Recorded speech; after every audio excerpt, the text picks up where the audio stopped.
Hi team. So today we're going to talk about a topic that's come up quite a lot with people that I've worked with in the past, which is that they've tried getting in the gym and training, but they just find it boring, especially when they compare it to their grappling training. And it's something that I can sympathise with and I completely understand. And most of these people basically have grabbed the program off the internet, or maybe they've taken some advice from a friend, or they may have even had some coaching. The issue is a lot of the time, if the program itself is not tailored specifically to you and your goals and exactly what you want to achieve, it can just kind of end up being like a cookie cutter, one size fits all program. And if it's not tailored to you and you're not really seeing the results that you want to see, then it is going to be boring and it is going to be difficult to stick to. So one of the main things, and I think one of the reasons that we're all probably attracted to grappling, is that it's fun. Apart from anything else, our self-protection, our competitiveness, it's an interesting and fun activity to take part in. And sometimes when we get in the gym, if we're not programmed for correctly, then just moving around weights can be quite boring in comparison. So one of the things that I find is really, really helpful is to focus on the why. So you will potentially do things in grappling that you're not too keen on, or they're not your favorite aspect, but you'll do it because you can see the overall productivity to your game. So for example, you may not like drilling, you may prefer sparring, or vice versa. You may not enjoy sparring so much, you prefer going through techniques and drills. But if you want to be a complete grappler, you know that it's necessary to do part of both of those things. You may like playing guard, but you know you need to spend some time on top. You may like doing takedowns, but you know sometimes that guy's going to pull guard and you've got to work on your guard passing. You may prefer to outpoint somebody, but you'll need to know how to submit them, and so on and so on and so on. So one of the things that I find really helpful when focusing on athletes that I work with is to get them to think about why they're doing certain things in the gym. And this can basically be helpful in terms of just the actual exercise that they're going to be doing, and also giving them that motivation to get in the gym and actually do the exercises. So if I take myself, for example, I've talked a little bit about programs that I followed in the past. One thing that I followed for a fair amount of time was a powerlifting protocol, and although it got me stronger and there were definitely some merits to some of those movements, what I found was a really difficult transfer in the gym. So I could get in the gym, set myself, I could do a decent squat, a decent deadlift, etc. But when I got to class, I could see people in the class that I knew I was stronger than much more easily picking people up, throwing them, taking them down. They didn't necessarily have superior technique, but what they were doing is something that I wasn't doing, which was making a really good connection between their strength and conditioning and their actual grappling output. So when I started to make those tweaks in the gym, I started to work on my power and my acceleration. Suddenly I could come back to the mats and I could start to pick people up and throw them, which was a really big deal for me. As soon as I got that positive feedback loop going, I was doubly as motivated going into the gym, doubly as motivated lifting, because straight away that evening or the next evening, I got to get onto the mats and actually use some of the skills I'd been working on.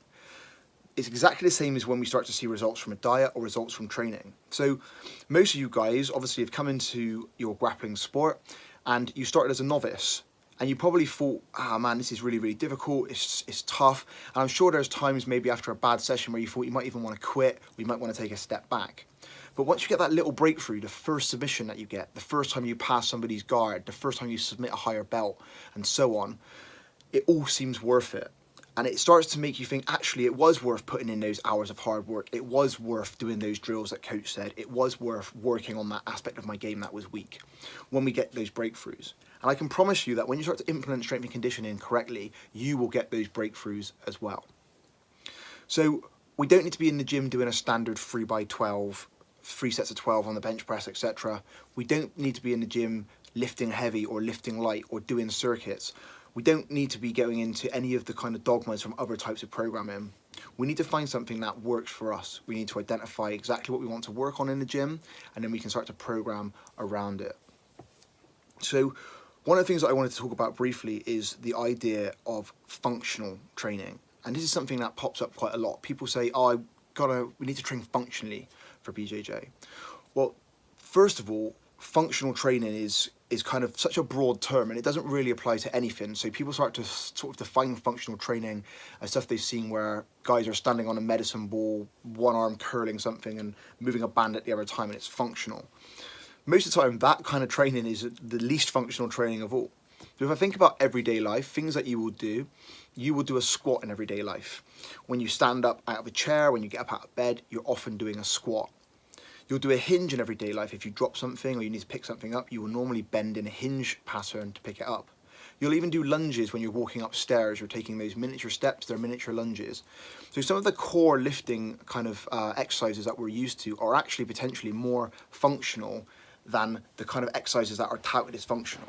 So what I want you to do is not get caught up in thinking that your program needs to be ultra functional, or it needs to be very much like bodybuilding or very much like powerlifting. It doesn't need to be like anything else. The best thing that we can do to enjoy our time in the gym is to highlight attributes that we would like to work on. So for example, we may feel that we're not strong enough on the mats. Then we would think, well, what am I not strong enough at doing? For me, it was my explosive strength. I lack the ability to, bam, turn on my strength, pick somebody up or take them down. Other people may find it difficult with their static strength, so they find they can get a submission on, but when they start to squeeze, they can't exert much power. Or they may have the issue with strength endurance, where they can get a squeeze on, but it dies off very, very quickly. What we would do at that point is take that skill out, then look at an exercise that might be able to enhance it. So for me, where I wanted to improve my power, I needed to work on some explosive movements in the gym that got me used to generating both strength and speed together, rather than what I was doing previously, which was very slow static strength. When I married those two together, then I could start to get much more explosive in the gym, and I could start to fill that hole in my game. So this will be individual to you. One of the things that's really worth doing is noting down some of the ways in which you feel you have fallen short in the past in terms of your physicality, or attributes that you feel you need work on. It could be strength, it could be speed, it could be power, it could be gas tank, it could be flexibility, etc. But when you've highlighted that area, start to think exactly what in that area is the issue. Is it the ability to lock up a triangle? Is it the ability to pick somebody up? Is it the ability to finish a submission? Once you've done that, that would be the time to then look at exercises that could help those particular areas to improve. Homework from this video is going to be really, really simple, guys. I'm going to include a downloadable sheet in the comments of this video, and what it is going to be is a way for you to identify areas in your game that may need work, and then you can start to work through a procedure to bring them all the way down to a particular exercise or exercise that may help, or at least get you into a position where you can start to at least think about that. That would be really, really useful for you moving forward. And what I'll do, guys, is I will have an example on that sheet of how I've broken down an exercise for myself and gone from a weak area in my game all the way through to a strong area. If you want to share any of those in the groups, guys, any of the areas that you've identified, that'd be great to see them. And if I can offer some feedback, then of course I will. So in summary, guys, it can definitely be difficult to get into the gym and be motivated, especially when we're doing something which we enjoy so much already in our recreational time. What I advise you to do is remind yourself why you're in the gym. You're not necessarily in the gym just for the sake of being in there. You're in there to enhance your grappling.